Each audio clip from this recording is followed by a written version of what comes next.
Hi friend, welcome to game of winning. आज की इस वीडियो में हम बात करेंगे रॉ के न्यू एपिसोड के बारे में, जहां काफी कुछ देखने को मिला। वहीं बड़ी बात ये रही कि रे मिस्टीरियो भी आज यहां देखने को मिले। अब क्या हुआ होगा सेथ रॉलिंस और रे मिस्टीरियो के बीच। वहीं शॉन माइकल भी यहां देखने को मिले। क्या करा रैंडी ऑर्टन ने उनके साथ, क्या ड्रू मैकिंटायर उन्हें बचा पाए, इन सभी को कवर करेंगे फुल डिटेल्स में। तो वीडियो शुरू से लेकर लास्ट तक जरूर देखिएगा। तो बढ़ते हैं वीडियो की तरफ और शुरू करते हैं वीडियो बेल बजा के। शो की शुरुआत ड्रू मैकिंटायर की एंट्री से हुई। फिर हमें रैंडी ऑर्टन और रिक फ्लेयर के बीच जो कुछ लास्ट वीक हुआ था उसको फिर से दिखाया गया। ड्रू मैकिंटायर आके कहते हैं कि रैंडी ऑर्टन ने लास्ट वीक जो भी किया वो बुलाने लायक नहीं है। वो 16 time world champion, 2 time hall of famer जो कि काफी ओल्ड हो चुके हैं, उसने तुम्हें प्रोटेक्ट करा एक फ्रेंड और मेंटर की तरह, बट तुमने उसको मारा। मैं तुम्हें याद दिला दूं, रैंडी ऑर्टन समर स्लैम में तुम्हारा मैच रिक फ्लेयर से नहीं 6 फीट 5 इंच लंबे ड्रू मैकिंटायर से होने वाला है, जहां मैं तुम्हें बहुत दर्द दूंगा। ड्रू मैकिंटायर बोल रहे होते हैं और काफी कुछ ग्लिचेस यहाँ देखने को मिले। कभी भी कुछ भी आ जा रहा था। कुछ टाइम बाद दिखता है कि रेट्रीब्यूशन ने WWE टीवी प्रोडक्शन ट्रक में घुस के वहां तोड़फोड़ कर दी। लैपटॉप, कंप्यूटर सब फोड़ डाले और टीवी ट्रक में एक ऑफिशियल को पकड़कर माइक बंद करने को कहा। तो अब शो बैक स्टेज गया, जहां ड्रू मैकिंटायर बाकी के सुपरस्टार के साथ खड़े दिखाई दिए, जहां वो आके अपने साथ हुए प्रॉब्लम के पीछे रेट्रीब्यूशन का हाथ बताते हैं और कहते हैं कि समर स्लैम में क्या करेंगे। तभी सेथ रॉलिंस आते हैं और कहते हैं कि मैं लॉकर रूम को लीड करूंगा, बट मुझे ड्रू मैकिंटायर की जरूरत नहीं है। ड्रू मैकिंटायर कहते हैं तुम लॉकर रूम की रेस्पेक्ट नहीं करोगे तो ये तुम्हारी रेस्पेक्ट भी नहीं करेंगे। सेथ रॉलिंस कहते हैं कि मैं डरने वालों में से नहीं हूं, क्योंकि मुझे पता है कि खुद को कैसे प्रोटेक्ट करना है। रिकोशे कहते हैं कि इस हफ्ते रॉ पर रे मिस्टीरियो आ सकते हैं। सेथ रॉलिंस कहते हैं ऐसा नहीं होने वाला है।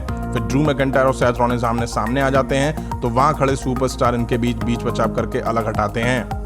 इसके बाद हमें हर्ट बिजनेस दिखाई दिए, जिसमें MVP बॉबी लैशले और शेल्टन बेंजामिन थे। MVP रिंग में आके रेट्रीब्यूशन को बुलाते हैं और कहते हैं कि बाहर आओ, तुमने यहाँ के लोगों को डराया हुआ है। MVP के according Ricochet, Apollo, Mustafa Ali और सेड्रिक अलेक्जेंडर ही रेट्रीब्यूशन के लिए जिम्मेदार हैं। तभी अपोलो की एंट्री होती है और फिर MVP और अपोलो के बीच काफी बहसबाजी दिखाई देती है, जहाँ MVP कहते हैं कि लास्ट वीक तुम हार गए थे, डर मैं तुम्हारी आंखों में देख सकता हूं, क्योंकि तुम्हें पता है तुम समर स्लैम में टाइटल हारने वाले हो।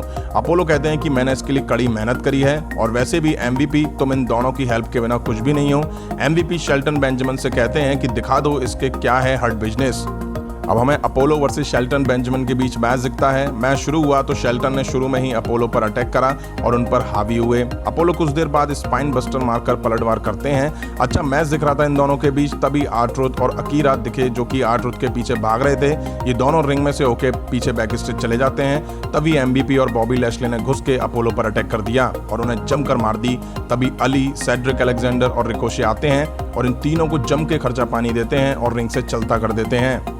तभी आर्ट्रुथ फिर से आते हैं। अब उन्हें शेल्टन पिन करके 24/7 टाइटल जीत लेते हैं।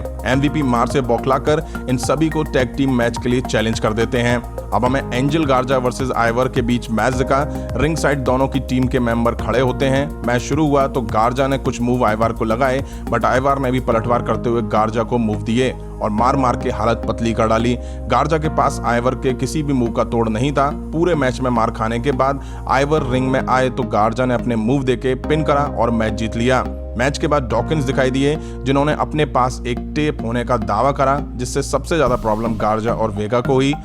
समोआ जो भी कम नहीं है, उन्होंने ये कह के और वेगा की जला दी कि क्या इस टेप में वो है जिसमें फॉर्ड को पॉइजन दिया था। फिर ये भाग के बैक स्टेज पहुंचते हैं। अब ये वीडियो चला और पीछे से कोई वुमेन दिखाई दी जो कुछ मिला रही होती है।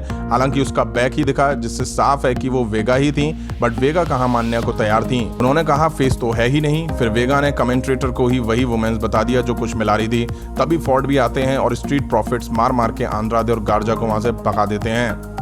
नेक्स्ट हमें नटालिया वर्सेस मिक्की जेम्स के बीच मैच दिखा। रिंग साइड लाना भी मौजूद थी। नटालिया शुरू में ही मिक्की जेम्स को मारती हैं और रिंग के बाहर से लाना उनके पिटते हुए फोटो ले रही होती हैं। अब मिक्की जेम्स ने भी पलटवार करा। ठीक ठाक मैच दिख रहा था इनके बीच। तभी अचानक से सेथ रॉलिंस और मर्फी आते हैं। सेथ रॉलिंस समोआ जो से उलझ जाते हैं और कहते हैं तुम्हें कैसे पता कि आज की रात रे मिस्टीरियो यहाँ होने वाला है। दोनों के बीच काफी बहसबाजी होती है। रिंग में मैच चल रहा होता है, जिसे नटालिया काउंट आउट के जरिए जीत लेती हैं। तभी लाना मिक्की जेम्स की वीडियो बना रही होती हैं, तो मिक्की जेम्स खींच के एक लाना को किक दे मारती हैं। अब सेथ रॉलिंस माइक उठा के फिर वही समोआ जो से कहते हैं कि तुम्हें कैसे पता रे मिस्टीरियो आज यहाँ आने वाला है। समोआ जो हंसते रहते हैं और सेथ रॉलिंस झल्ला के वहां से चले जाते हैं। नेक्स्ट समय बैले और साशा बैंक्स दिखाई दी। ये दोनों आके कहती हैं कि हम आस्का से भिड़ने के लिए समर स्लैम तक का वेट नहीं कर सकते हैं, वो हमें दोनों से लड़ेगी और कोई चांस नहीं है कि वो एक रात में दोनों को हरा दे। फिर दोनों पूछती हैं कि पहले किसे जाना चाहिए। साशा बैंक्स कहती हैं मैं जाऊंगी, बट बैले कहती हैं पहले मैं जाऊंगी और आस्का की हालत पतली कर दूंगी जिससे तुम भी आसानी से अपना टाइटल रिटेन कर पाओगी। फिर ये दोनों टैग टीम टाइटल पे आती हैं कि कौन हमें चैलेंज करेगा पेबैक में। तभी शाइना बैजलर की एंट्री होती है और फिर आस्का की वो क्या बोलती हैं वो पता नहीं, खुद बैंक्स और बैले को भी समझ में नहीं आया होगा। अब इनके बीच मैच दिखा। आस्का और बैले आमने सामने होती हैं, बट बैले बड़ी चालाकी से साशा बैंक्स को टैग देती हैं और फिर आस्का को वो कॉर्नर में ले जाके काफी मारती हैं और फिर बैंक्स शाइना बैजलर को जाके धक्का दे देती हैं। आस्का बैंक्स पर पलटवार करती हैं, बट क्राउड साइड से नाया जैक्स फाइबर पे पंच देती हैं जो कि शाइना बैजलर के ऊपर जाके गिरता है। नाया जैक्स अंदर आती हैं और ऑफिशियल आके उन्हें रोकते हैं, बट ये दोनों आपस में बुरी तरह से भिड़ जाती हैं। रिंग में मैच चल ही रहा होता है, काफी देर आस्का अकेले लड़ती हैं, बट तभी शाइना बैजलर भी आ जाती हैं। रिंग के अंदर शाइना ने बैले पर और रिंग के बाहर आस्का ने साशा बैंक्स को सबमिशन में पकड़ा। बैले ने टैप आउट करा और मैच आस्का और बैजलर ने जीत लिया। अब बैक स्टेज हमें ड्रू मैकिंटायर और शॉन माइकल दिखे, जहां शॉन माइकल कहते हैं कि ड्रू मैकिंटायर किसी को भी निराश नहीं कर रहा था, लेकिन तुम्हें ऑर्टन के खिलाफ जीतना है और तुम ही एक सही पर्सन हो ऑर्टन से निपटने के लिए। समर स्लैम में सबको दिखा दो कि तुम क्या हो। अब फाइनली हमें जाके रे मिस्टीरियो दिखाई दिए, वो भी डोमिनिक के साथ। डोमिनिक पेट पर हाथ लगा के आगे बढ़ रहे होते हैं। रे मिस्टीरियो आके कहते हैं कि मैं एक्सट्रीम रूल्स पीपीवी से ही दर्द में हूँ, इसलिए नहीं कि सेथ रॉलिंस ने मेरे साथ क्या करा। मैं इस सब से खुश नहीं हूँ, मैं ये सब खड़े होकर नहीं देख सकता। मैं अभी तक पूरी तरह से अपनी आंख से रिकवर नहीं हो पाया हूँ, बट कोई डॉक्टर नहीं है जो मुझे मेरे बेटे को प्रोटेक्ट करने से रोक पाए। समर स्लैम में मैं अपने बेटे के साइड कॉर्नर में रहूंगा। डोमिनिक कहते हैं कि मैं सबके लिए तैयार हूँ। तभी सेथ रॉलिंस और मर्फी टीवी स्क्रीन पर दिखाई दिए। सेथ रॉलिंस कहते हैं कि तुम बस 6 दिन दूर हो अपनी बर्बादी से। प्लीज मैं तुमसे कहता हूँ कि तुम दोनों रिंग में ना ही उतरो तो अच्छा है। और रे मिस्टीरियो, तुम कैसे सेल्फिश फादर हो जो अपने बेटे को एक खतरनाक सिचुएशन में डाल रहे हो, जबकि तुमको उसको प्रोटेक्ट करना चाहिए। रे मिस्टीरियो इसके बाद सेथ रॉलिंस को बुलाते हैं, बट सेथ रॉलिंस कहते हैं कि ठीक से तुम खड़े भी नहीं हो पा रहे हो। फाइनली सेथ रॉलिंस की एंट्री होती है। इसके बाद रे मिस्टीरियो डोमिनिक को लेकर रिंग के बाहर चले जाते हैं। अब रे मिस्टीरियो सेथ रॉलिंस और मर्फी का ध्यान बटाते हैं और पीछे से डोमिनिक कैंडो स्टिक से मर्फी और रॉलिंस पर अटैक कर देते हैं। मर्फी रिंग से बाहर चले जाते हैं, बट सेथ रॉलिंस को बाप बेटे मिलकर खर्चा पानी देते हैं और जम के कैंडो स्टिक से उनकी तोड़ाई कर देते हैं।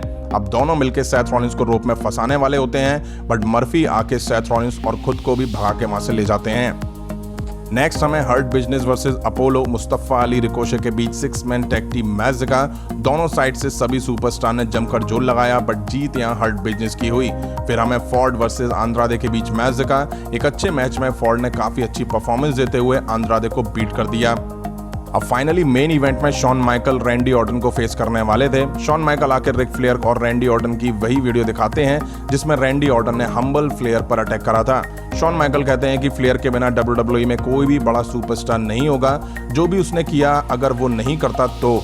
आगे शॉन माइकल कहते हैं कि फ्लेयर ने जो कुछ भी रैंडी ऑर्टन को दिया उसने उसे उस तरह से अप्रिशिएट नहीं करा। मुझे नहीं पता ये कैसे होगा, स्वीट चिन म्यूजिक से या क्लेमोर से। रैंडी ऑर्टन ने जो करा है उसके लिए उसे पे करना होगा। यही शॉन माइकल का प्रोमो एंड होता है और वो जाने लगते हैं। तभी अचानक से रैंडी ऑर्टन आके शॉन माइकल को आरक्यू देते हैं और उनको पंट किक भी देते हैं। तभी ड्रू मैकिंटायर की एंट्री होती है तो रैंडी ऑर्टन वहां से भाग जाते हैं, बट वो फिर से आते हैं तो ड्रू मैकिंटायर ने उन्हें रिंग साइड काफी मारा, बट ऑर्टन फिर आते हैं और आके ड्रू मैकिंटायर को आरक्यू देकर चले जाते हैं। यहीं आज का शो एंड हुआ। शो काफी लंबा था, जहां काफी कुछ देखने को मिला। वहीं अच्छा ये लगा कि आज रे मिस्टीरियो और डोमिनिक को भी सेथ रॉलिंस पे हमला करते हुए दिखाया गया, बट अटैक उतना जोरदार नहीं हो पाया जैसा कि सेथ रॉलिंस ने डोमिनिक पर करा था। वहीं मेन इवेंट में शॉन माइकल के साथ भी वही हुआ जो रैंडी ऑर्टन ने अब तक दूसरों के साथ करा। ड्रू मैकिंटायर ने अच्छा पलटवार करा, बट रैंडी ऑर्टन को छोड़ना उन पे ही भारी पड़ गया। कैसा लगा आज का एपिसोड कमेंट करके जरूर बताइएगा। वीडियो यहाँ तक देखने वालों को दिल से थैंक यू। मिलता हूँ नेक्स्ट वीडियो में।